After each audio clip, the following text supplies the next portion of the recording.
Welcome to the Fueling Fire podcast, the first and best nutrition podcast for first responders. We bring in the wellness experts who know the fire service, but can break down the science so that you don't have to. This podcast will help you eat better when you don't have time, money, or energy.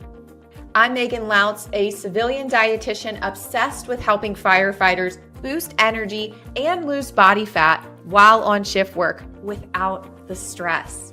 Let's get into the podcast. All right, welcome back to the Fueling Fire podcast. I am so excited to have my personal friend and expert in strength and conditioning, Taylor Goodman, here today. Thank you so much for joining me, Taylor. Thanks for having me. So, can you give the listeners a little bit of your background and how you got into working with fire and rescue? Sure. So in 2020, I moved from Tennessee, where I'd been working as a health educator on an Army base, Fort Campbell, to Virginia, and was really looking to stay in the tactical space. And there were a few things open. You can imagine it's early COVID timeframe. And this job opened with a Northern Virginia large county fire department. And it was called Wellness Center Manager, but it looked like really more like wellness education coupled with strength conditioning, which was incredibly desirable to me. And I believe one of your other guests, Annette Zapp, and I had a phone conversation. We got connected via the Tactical Strength Conditioning Facebook page. And she kind of helped guide me into my interviews and what to expect and things like that. And here we are. It's been 5 years. And I've really come to enjoy and appreciate working with first responders. And it's cool because our department, it's fire, it's EMS. And I also get to work with the admin and 911 call takers as well. Okay, so you hit EMS, fire, recruits as well. So we're kind of going to focus on the academy because you spend a lot of your time at the academy and then CPAT as well, correct? Sure, yep. Those are, I would say, my primary two responsibilities. Awesome. Okay, so with the academy, what would you say like your mindset is for like fitness when it comes to the recruits?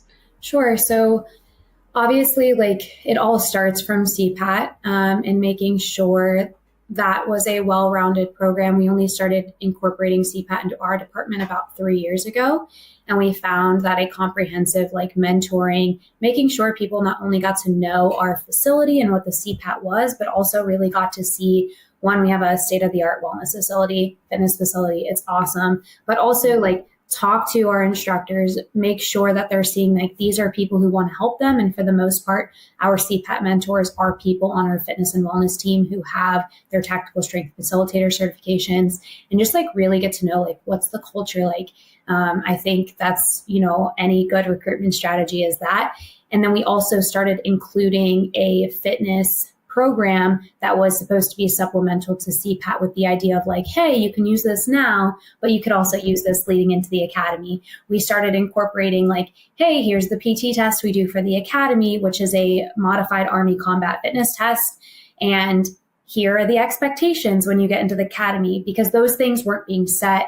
And I'm sure you can appreciate like most academies, they don't have fitness standards anymore. It's like, they'll do a PT test, but we're not talking about it being punitive or anything like that. So we figured if we outlay it from CPAT onward, that hopefully we'd be more successful by the time they get to the academy. But again, that could be a year-long gap with that. And then like moving into, the days of the academy, obviously it would be ideal if we got to see them, talk to them before.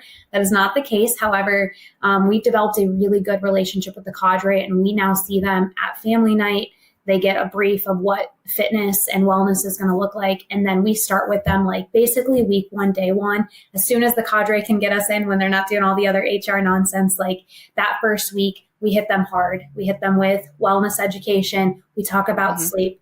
We bring in Megan to talk about the nutrition piece. We familiarize them with the PT test, do movement and mobility, and then we give them a PT test.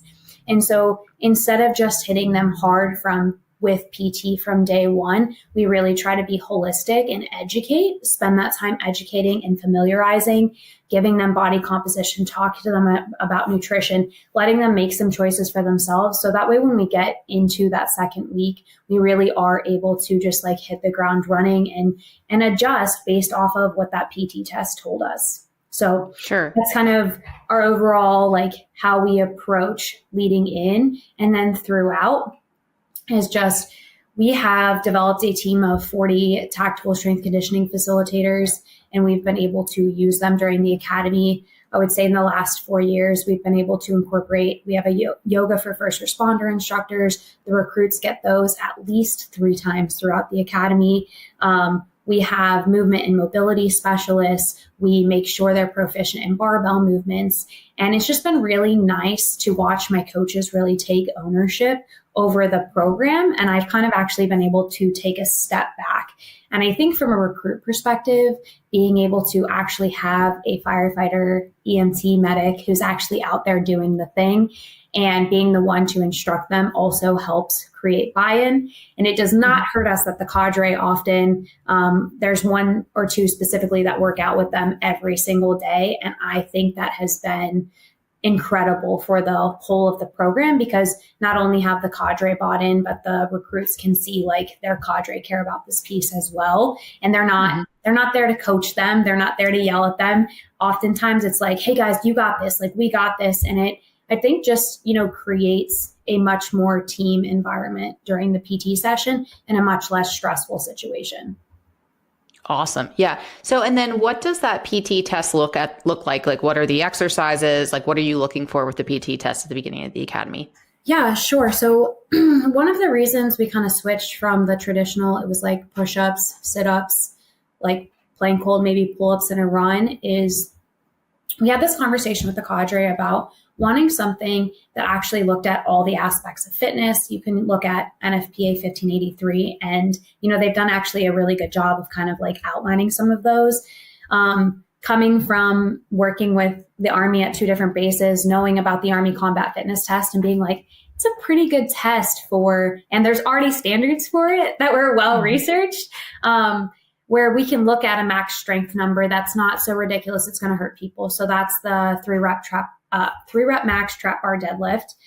And then we can look at a power measurement, which is a vertical jump. So we have 2 just jump mats that we use, and we don't score the jump per se. It's just something that gives us an indicator, right, of where they're at. Then they do hand release push-ups. They do, for muscular endurance, they do a sprint drag carry, which I actually think transfers over well from the military because, it's grip strength. It's really fatiguing that system over 1.5 minutes with weight, which I feel like is way more realistic to being on the fireground that first 1.5 minutes, 2 minutes of like getting to a fire, throwing ladders, things like that. And then they'll do pull-ups or leg tucks, which is kind of this combination, #leg tuck nation. But this combination of like a half pull-up and bringing the knees up. I personally, as a strength coach, really love the movement, despite the Army having got rid of it, because it really shows like upper body strength, core endurance, core strength, and like, do they have the mobility to do the movement? So again, like, this isn't a punitive thing. This isn't pass fail, but it gives us another picture. And then they're going to go out and run 1.5 miles. So not only do we get max strength to aerobic capacity, but the recruits get max strength to aerobic capacity. And we found that this is a really good way to empower them to see, okay, during EMT, right, generally when we hit that second PT test at the end, everything's going to improve. And then in fire school, we have fatigue. So maybe power drops off, or maybe they do get a little bit stronger, just depending on where they're at. And I think that the best thing you can do for recruits is empower them to not just be healthy and resilient in recruit school, but understand, why we're focusing on mostly these things in EMT and why we're able to do more of this more intense stuff or more specialized movements as we get into fire school. And so that's what we do for the PT test. And that's the effect I think it's had on recruits. Gotcha. Okay, very good. And then you would do that 3 times throughout the academy, beginning, middle, end, or? Correct. So I would say it depends, because sometimes we've had 2 accelerated. So they'll only do 2 PT tests because the academy is 12 weeks. But yes, we do beginning, middle, and that middle comes like they'll have a deload week. That's where we bring in Megan for the second time to talk about the transition from nutrition in EMS to nutrition and fire, and they'll do their yoga and PT test that week. So they get their numbers while they've only been in EMT, right? Hopefully right at that peak. And then going into fire school, we'll do another one. We try at the end. No PT test at the end of a 12-week fire school is going to look great, but oftentimes, because we are mostly able to incorporate a deload and it's after some of the more intense stuff, we still can see those results. Okay. And what type of results are you typically seeing? Just improvements across the board, or? I would say typical is first PT test, everyone improves because we have a lot of time dedicated to PT. I would say second PT test, or the third PT test, it highly depends on when we get to do it, because sometimes we get totally screwed and have to do it the week after May Day. And as you know, May Day is not a deload week. So you can imagine their run times, their endurance is like pretty much everything's down or the same. But I would say in general, what we see at the end of fire school are increased strength numbers, increased anaerobic capacity numbers. And for the most part, if they were let's say like bottom 50% of running, that number is still going up, right? Some other people might plateau, but I believe that to be people who came in reasonably good shape, who are, once you went into fire school, you can't do the extra things maybe you were doing during EMT to really boost your performance. And so I do think oftentimes it just depends on where you hit it and if you're able to get it in kind of at that ideal time. Sure. Okay. And you had mentioned that you do body composition. You guys have in-bodies, correct? Yes. So we do one beginning, middle, end, not on the same day as a PT test, obviously, because we want to make sure that they're fueling. But during that deload week, during the first week, when we're doing all the education during their deload week, and then sometime at the end, whenever we can fit it in. And for, different groups, I would say it depends on how often we do it. Really, I just care that we get a beginning, middle, end. Sometimes we're like, hey, let's do this group at 6 weeks because they're a smaller class and we have more time or whatever. But one of the things that we found with the in-body, so one of the reasons we went with the in-body is because that's what they do during their county physicals, is that they were going to county physicals and it wasn't being explained to them any of their numbers. And people were taking their sheets and being like, oh, it says my basal metabolic rate is 1,200 calories. That's all I need to eat. And then they're, going back and under eating, which I'm sure you've worked with people who that's the case. So one of, I think from my perspective in like nutrition is one of the best things I think we can do for them, right, is give them data about themselves and educate them early on, because there are people 20 years into their career who just heard for the first time what their in-bodies mean. And that's just crazy to me, right? Like that's not empowering a generation to like be healthier or understand or, be able to be like, oh, my muscle mass is off on my right and left arm. Maybe I'll do something to try to improve that, right? And so I think the in-body is an incredibly powerful tool.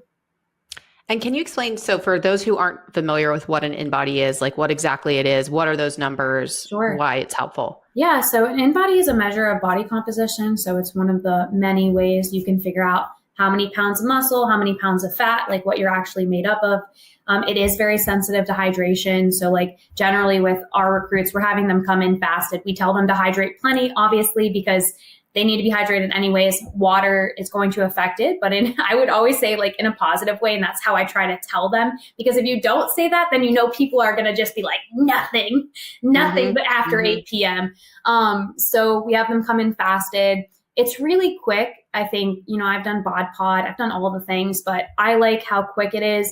If you do it kind of at the same time, we found it to be pretty accurate, but you stand on it, you hold on to it with your hands, you stand on it barefoot. And it's basically sending a current from your toes all the way up. And basically, electricity current travels faster, right? Through water and stuff than it does fat. And that's kind of the easiest way to say what the in-body does. And then you get off this print off and it's like, this is how much water you have. This is how many pounds of muscle. This is how many pounds of fat. And you can track like changes in it'll say like this arm has this many pounds of fat and this many pounds of fat or muscle, or however you want to break it down, because there's 2 different sections for it. It tells you based off of your pounds of fat what it roughly estimates your basal metabolic rate, which is like the bare minimum calories if you were in a coma that you would need. And so definitely, I always just say like in general, don't eat anything below that plus 500. Like that's a pretty good rule. I got the approval from the dietitian.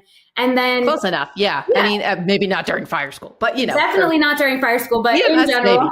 Yeah. Mm-hmm. And then like being able to, use that, because for so long we focused on, body mass index, which is just a height to weight ratio. And I've actually found, our firefighters, because for so long, that's what they did before we had these in-bodies, that like, hey, look, your BMI says you're 35, but your body fat percentage is actually like 25. Like that is why we need to know what this number is. And then like at the bottom, it gives you this super cool, like every time you do the in-body, it can show you like, what was your change in percent fat? And I think that's unique because not all of the systems actually show tracking over time. You have to like keep all your sheets and compare them. So, I think it's really cool. We've been able to like sit down with recruits, either post recruit school when we've had a little extra time at the end of some sessions, and like have little like 5-10 minute nutrition chats where they like write notes on there based off of what their individual in-body is saying. Because you come in day one, there are recruits who certainly need to focus on putting on muscle mass, and there are recruits who certainly need to drop body fat. And so the principles of nutrition are the same, but the needs are different. Chiefs and wellness pros, are your first responders struggling with nutrition because they just can't figure out how to apply it on shift work? Are they showing up to shift underhydrated and over-caffeinated? Do they struggle with body composition, high blood pressure, high cholesterol, high blood glucose, but don't know how to make the changes on shift that will actually move the needle? Then the Fueling Fire workshop is for you. These 4 to 6 hour workshops are designed for peer fitness trainers, company officers, academy instructors, or just general first responders who are looking to learn more about nutrition that they can apply immediately that day at the workshop.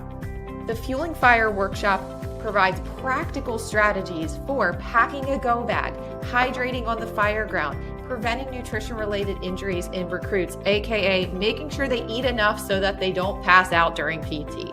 The Fueling Fire workshop is instructed by yours truly, Megan Lautz, a dietitian that has a proven 3-step framework to overhaul the basics, aka Nutrition 101, but in a way that you've never seen it done before for the fire service. The second part of the framework is igniting optimal performance. How do I hydrate? How do I pack a go bag? How do I optimize my energy levels on the fire ground realistically? The third step in the framework is igniting lifestyle changes. How do I eat healthier with fast food? What can I make for dinner? How do I change the environment at the station? Practical strategies that can help your first responders eat better themselves and promote long-term changes in your overall department. Plus, if you book by February 28th, you get the Quick Bites videos for free. This is a $1,300 value that extends or prolongs the life of the Fueling Fire workshop. These are 12 10-minute videos that you can add into your learning management software, aka Target Solutions, with quick tips on how first responders can eat healthier on shift that day. Go to rescuerd.com to book a discovery call today. Sure. And do you see like big changes in muscle mass and body fat percentage? Like what do you see over the course of an academy? And this is a 6-month academy, EMS start, fire school. On the latter half. I would say almost, 95% of them are putting on muscle mass of some sort in that first 12 weeks, because we focus a lot on, obviously, like anytime you're setting a fitness space, we focus a lot on muscle endurance and regular endurance. But I would even say for like our lifters, muscle endurance is their hypertrophy, and they're even seeing muscle mass gain. So you definitely see that. And then for our people who are just like severely deconditioned, you see the traditional like muscle goes up, fat comes down. And then I would say like in fire school, it just kind of depends, because we obviously don't want to see super drastic changes of body fat during fire school. And we kind of try to preface it with that, like, look, I know some of you are going to lose body fat just because maybe they came in so high, but we try to preface it with like, that's not necessarily the goal. Like, we shouldn't be trying to lose body fat because you want to hang on to as much energy and make sure you're performing well. So I would say the InBody is one of those cool pieces, just like the PT test, where we might be doing the same program, but like there might be a muscle endurance day where there's options for a body weight squat, a goblet squat, or a 2 kettlebell front squat. And we try to make sure that regardless of the fitness level, that people are getting what they need out of the workout. And I would say with our last full academy class, which started, I think, February of last year and finished in July, we were the most successful that we had been, which, right, like as a strength coach, like this is the goal. You want the best of the best to get better in an academy and the worst to get better from a performance PT test perspective. And it happened for the first time in a class. And there was only one individual who got worse or stayed the same. And they actually ended up developing a small case of rhabdo. And I say small, like, I think they were, any case is not great, but they weren't in the hospital for like a week. It was like a day or two, and it was very early. They were very aware, but we did see that like plateau drop off. And I was like, well, there's a reason for that. But, I think giving recruits data and like really working to refine it every class, like as a strength coach, you cannot be so stubborn to be like, we're just going to keep doing the same thing. Like, and we're at this point, which is super cool, where we're able to essentially copy paste the same program and then be like, okay, how did their PT tests differ? And actually, like, our class last year and this one, performance wise, are like 0.4 points off of each other. Very similar across the board. So we're able to use a similar test and be like, okay, what new resources do we have for them? And things like that, though. And it's just like this mindset of, one, having a good relationship with the cadre and being able to revisit what worked, what didn't work, refine, right? Get the data and then refine based off of what it says. And we've managed to do that. And I think that's become really successful, but it didn't happen overnight. Sure. And so what would you say, like, when recruits are coming in, like, what are the biggest challenges or mistakes that they end up making coming into the academy?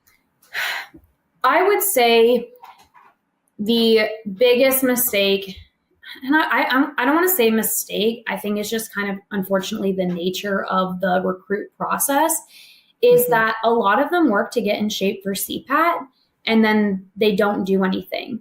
And in the meantime, or like, then they're just like, oh, I'll just like start lifting a little bit before the academy. And like, I would say across the board, and I've talked to many people in Texas, Virginia, like different parts of Virginia, South, Florida, whatever.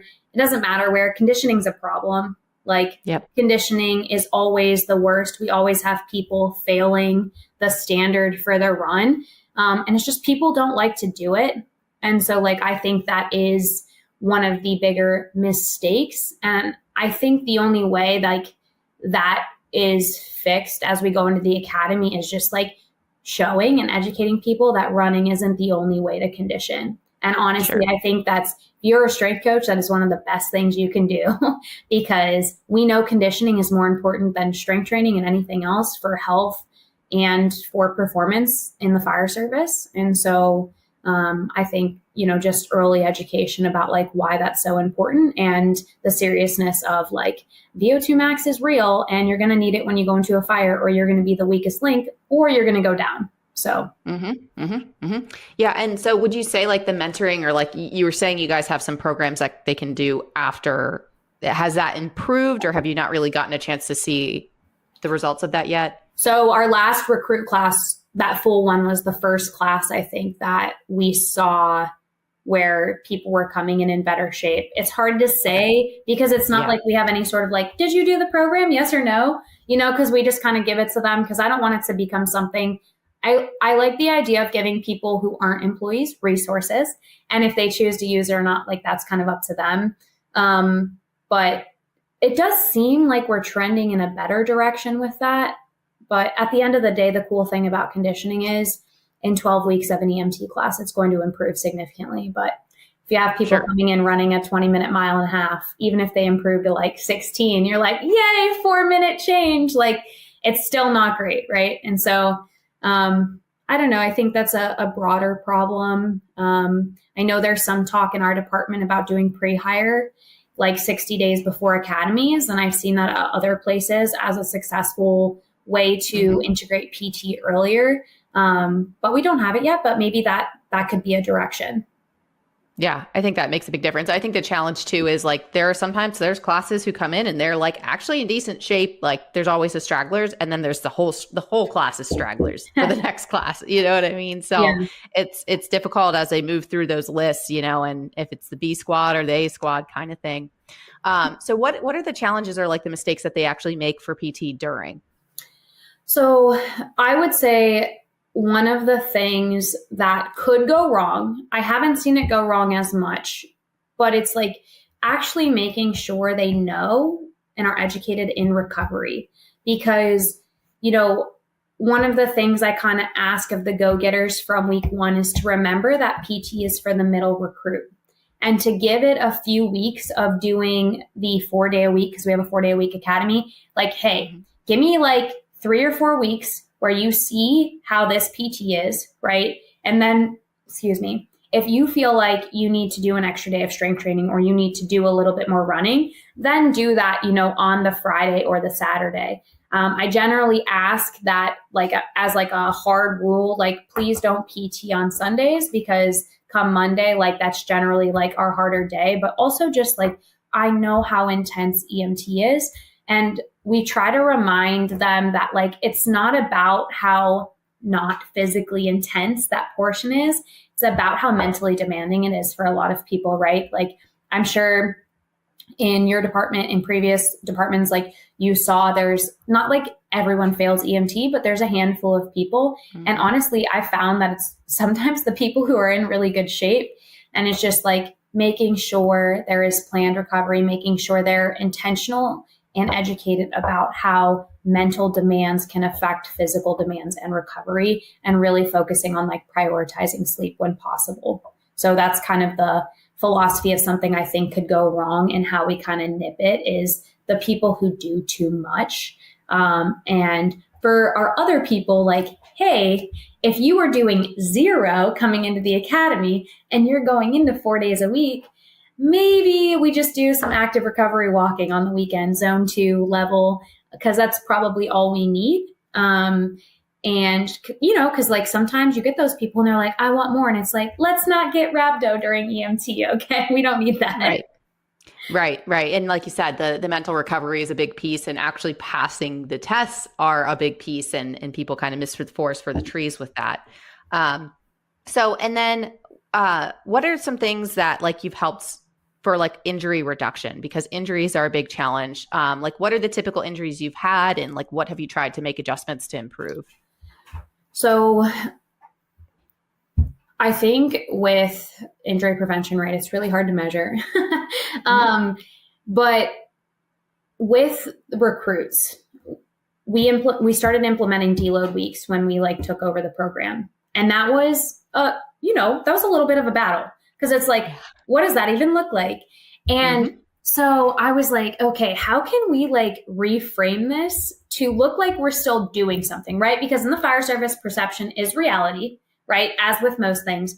And so, we brought in the yoga instructors instead of just having a day where we're just stretching. I was let's call it down regulation and recovery. And it's just slight reframing. So we do that. It's on this deload week, we could bring in our nutrition specialist, which is Megan, our rescue RD, and do this. And then they're thought. Yeah. Oh, how cool. They're in the classroom being educated. And just reframing recovery was huge. We do it in small ways by, the first, I would say month, every day after PT, because PT sessions, we get the hour, but they don't always take an hour, right? You do your warm up, you do your workout. And so then as cool downs, every other day we'll stretch, because I still think that's an important piece. But we'll do like, oh, today we're going to talk about mobility with resistance bands. Today we're going to talk about mobility with lacrosse balls or how to use a foam roller or whatever. Like, oh, today one of our yoga for first responder people is here. She's going to take you through, a 10-minute breathing exercise. And so I think that's how we've prioritized and changed some of the down regulation and recovery pieces of recruit school and really found like smaller ways to implement them. I think from a recruit perspective, something I actually learned when I was working for USASOC at now Fort Liberty with one of the units was like, when you're working with a lot of people who are high speed, they don't want to make time to do mobility and stuff. So how do we integrate that? And so we started, we'll do like, I wouldn't call them circuits. It's more like moving from one exercise to the next in a strength, like we'll call it it could be a strength circuit, I guess, because it'll be like a barbell movement, something complementary to that and move through. And they're like rest station instead of just them standing there and resting, because again, you want to talk about perception is reality. Cadre don't want to see that. Guests coming in don't want to see them doing nothing. So instead we put a lacrosse ball there, or we put a band there, or we put a foam roller there. And now their rest station is them doing active recovery. And it would be whatever's going to prepare them better for that barbell movement and have more mobility. And so I think those are kind of some of the beneficial. And we've gotten a lot of positive feedback on like, yes, that was a good change. Thank you for doing this and things like that. So it sounds like your cadre or your instructors are actually pretty flexible. I'm sure it hasn't come without some, pushback.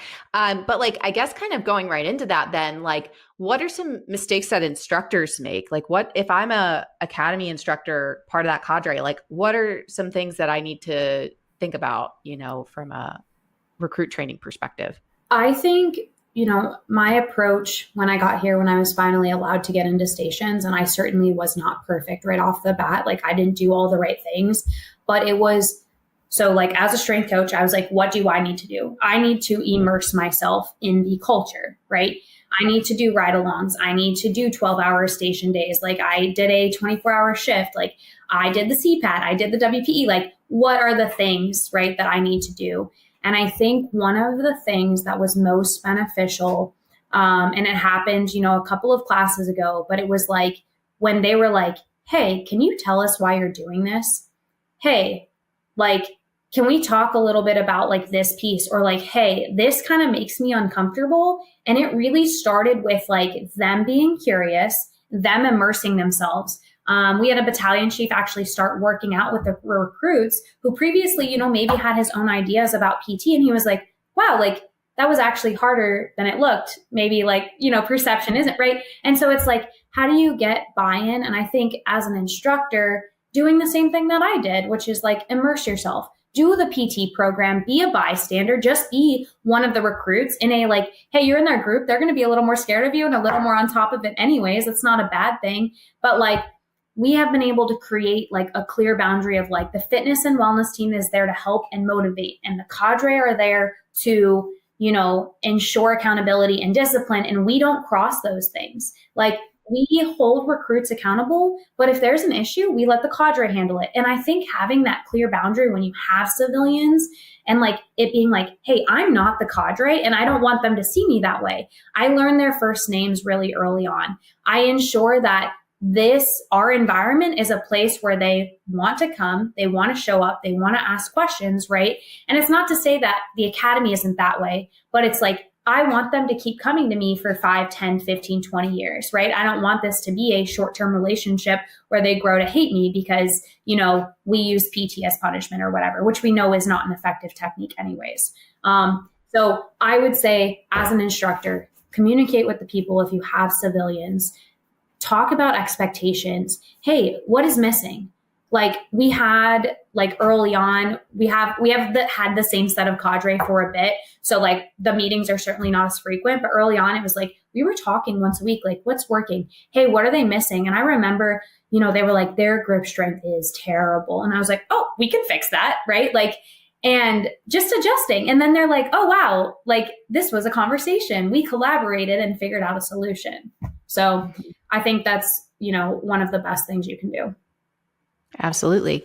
Well, so, and then shifting gears, because you're finishing up a precision nutrition certification, which is awesome.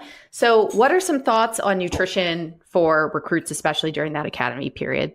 Yeah, so I actually did just finish it. Got my certification and everything. It's okay. It's been 2 years in the making, but here we are. We got our done. So I think some of my general thoughts with recruits and nutrition are, one, kind of getting them on the page of like, make sure you know how much you're eating, because I think a lot of people come in and they're in one of two mindsets, right? They're in the I need to eat everything, or they're in the I want to lose a lot of body fat and I'm going to let this be that way. And I think just like, before we brought you in, I had to teach nutrition, which was fine. Like I did it when I worked for the military, and it's like, you would be surprised how many people don't understand how many fruits and vegetables you're supposed to eat in a day. Like, you would be surprised. Like, I know you're not surprised. I'm saying maybe for the audience, like, but if just like, hey guys, like drinking 2 glasses of water a day is not enough, right? Just like, I think recruits early on benefit so much from like basic nutrition principles, and you don't need a dietitian necessarily to come in and do that. Like, I'm glad we have you because, you specialize in this, but even your first presentation, right? I wouldn't say it's generic because it is still towards firefighters, especially the snack piece, but like, they just need to know like, hey, you guys need to drink water and eat fiber and make sure you're sleeping, because all of those things affect your metabolism. And I think that no matter who you're working with from a nutrition perspective, having fundamental basic habit things like, hey guys, what is one thing you can take away from this today, is the best place to start with them. Or like showing them options for snacks that they can have that are better. Like, honestly, I think that's probably one of the most successful handouts that you have. Not to say like other things aren't, but like firefighters like to eat, right? And so you give them options. I personally have a friend who was in 2 academies ago, and I went to their house recently, and it was big bars and literally like, yep. That's it. Like everything that Megan talks about when and I was like, also my pantry looks like this now. And I was like, did I join the cult? And I think that welcome to the cult. We have snacks. The cult is also awesome because I eat a lot of fresh fruits and veggies, but like when I don't have them, having those options is awesome. Yeah, absolutely. When I think some of the, like, especially when you don't have access to a dietitian, right? Like the basic of nutrition is really important. But I think sometimes if you have a fitness instructor or someone who has a certain perception of nutrition, it can become a challenge because, there's the low carb people, this is what works for me. So therefore it's what works for you. And really recruits do need kind of a specific nutrition approach of make sure you eat carbs, eat a crap ton of carbs. Make sure you eat snacks all the time. Sugar is not an enemy during fire school. Yeah. And then hydration and caffeine management, right? Yeah, absolutely. So that's kind of what I focus on is those, these are the specific things, and this is exactly what to eat during these specific times, because the academy is the same for each recruits. Yeah. So, yeah. Sorry, just something to add to that, right? Like talking about supplements early on, especially in the cult that is the fire service, like is so important. I'm really grateful because one of our fitness and wellness coaches also has his Precision One Nutrition. We actually just went into a bunch of fire stations and did a whole basically conversation where we talked about supplements, hydration, and Ozempic and gastric bypass. Cause those are the hot things right now. Right. And It's just if you hit those early on and you're like, hey, so, and I went back earlier and looked at some of the feedback, right? It's knowing tart cherry juice is good for recovery. Fish oils is good for your brain and sleep deprivation and creatine, right? Over and over and over again, those are probably the 3 most common things now after Megan comes by that people are fixated on. And so the earlier I think you can get them the supplement, hey, examine.com is a good place to go for supplements if you don't know, what you're looking for. And giving those resources, I think is so important because, otherwise next thing you know, you have a captain come into your office like, Taylor, what do you know about this bean broth something supplement? And I was like, that is not what I'm qualified to tell you about. But check it out on Examine, see if it's there and I can ask, but at the same time, it's make sure we're okay, we need vitamin D, we need fish oil, is like probably a multi or something else you're deficient in. I like those things from a nutrition perspective. Like I try to remind recruits during that time too, like you need a primary care that is not your physical person. They're not the same. And please go get a blood panel and figure out, like, your insurance will cover a vitamin mineral blood panel. Figure out what you're deficient in instead of just taking a multi and peeing it down the drain. So sure. Absolutely. And you guys saw a difference in caffeine too, like energy drinks and that kind of stuff after the presentations? Yeah. Well, good thing, at least at our academy, they're not allowed to bring energy drinks in. So I do appreciate that. But yeah, a handful of people, cutting back significantly.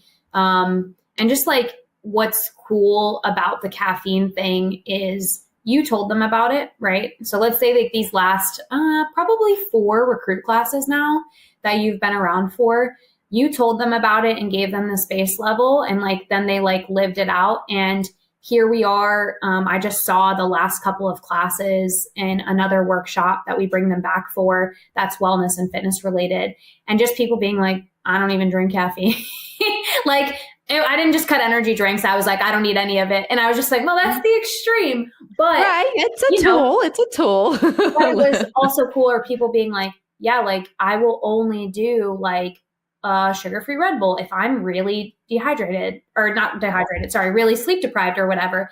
And, I think back to a time when you and I were having a conversation and you're just like, I'm at this sad point in my career where, we're telling people sugar-free Red Bulls instead of Monsters and Monsters instead of Bangs. And just like, it's again, like with firefighters who are kind of all or nothing, in the tactical world, like I think that is so important. And I think that's something that, Healthy-ish Rescue RD nutrition has really brought into this space in general. But something like I've taken to heart is like, there needs to be a lot of compassion and lack of judgment when it comes to things like that, because we can make people 50% healthier if you can just like step away from your own ego and thoughts about, what you think is best about nutrition. And me, myself, prior to, even my precision nutrition cert, like I was kind of all or nothing on some things. Like I was pretty against keto.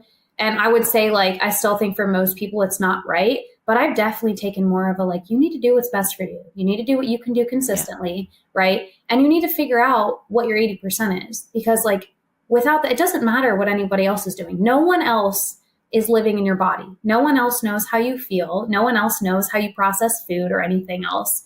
And so, I think that approach when it comes to nutrition of just remembering, like, there isn't a perfect approach for the perfect person, and just figuring out what works is the most important.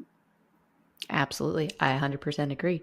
Well, so kind of shifting into my last big question. So this is something I ask people at the end because I'm curious, and I think it ties really well with this. So how do you eat? Like, what are the things that you go for when your life's on fire, right? Like you don't have time, you don't have energy to eat healthy. Like, what are the things that you keep as backup, or what are the things you try to gravitate towards?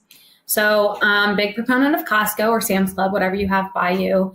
I'm thinking what I have on my shelves right now, because like I like to keep like s'mores Quest bars, because like sometimes for me that's like a little chocolatey and I know I'm getting protein. Like I have Simple Truth maybe, or something like that, Simply Nature sweet potato chips, which have like 4 grams of fiber in a serving, and you get the salty and you get the sweet. And I know people do that with like plantains, but I also always have like bags of Aldi, would definitely recommend, but they have like pre-made meals that are like pretty like even on protein and fat, and you just literally throw it on the stove, right? And just like, I make sure that I have both like meals and snacks that kind of like fit my different cravings. And I don't specifically have anything sweet right now, but I was thinking like yesterday I was craving sweet, so I went for like sweet potato chips. Oh, I do have some ice cream, but I'm Megan and I actually just had this conversation. Like I can eat a few bites of ice cream and be fine. If you can't do that, then it's probably not your jam. But I think just like having options. I have cans of soup. I have, bags of rice. Like I always keep things that are quick and easy to make around, because honestly, like we all probably commute a lot. We all spend way too much time in our car, way too much time sitting, and no one wants to make a full meal when they get home.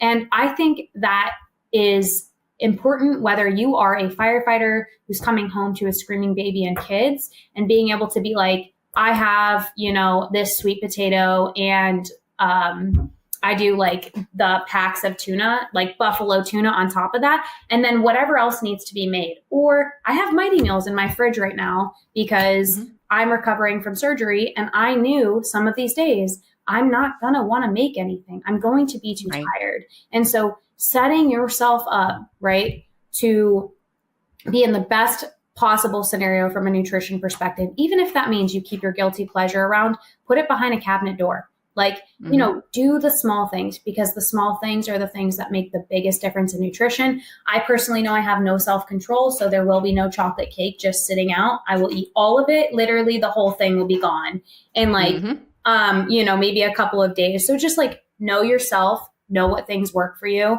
If you do like sweets, keep them behind the cabinet, because then you'll eventually like forget they're there. And then it'll be like a surprise when you go to open that cabinet that you haven't opened in 2 weeks. So. Perfect. Awesome. Well, is there anything else you want to add last minute? Like any other thoughts? I don't think so. I feel like we've covered quite a bit. And yeah, we covered a good bit. Yeah, I really enjoyed it. I feel like I didn't stop talking, but that's how these podcasts go. You are the guest. You are the queen. Well, I appreciate it. And I appreciate you having me on. Yeah, absolutely. So where can people find you if they have questions, that kind of stuff? Sure. So my Instagram handle is tgoodyfitness. And right now I'm sharing a lot about, I just had back surgery like 7 days ago, which has gone over really well. Lots of positive conversations about that. And so I'm learning a little bit more about injury recovery nutrition right now as I'm revisiting some of my cert stuff. But that's the best way to reach me, is just reach out to me on there. It's not like I'm super big time or anything. I respond to all my messages and I love hearing from people. Perfect. Well, thank you so much for coming on. If you're listening, don't forget to like and subscribe and stay tuned for our next episode.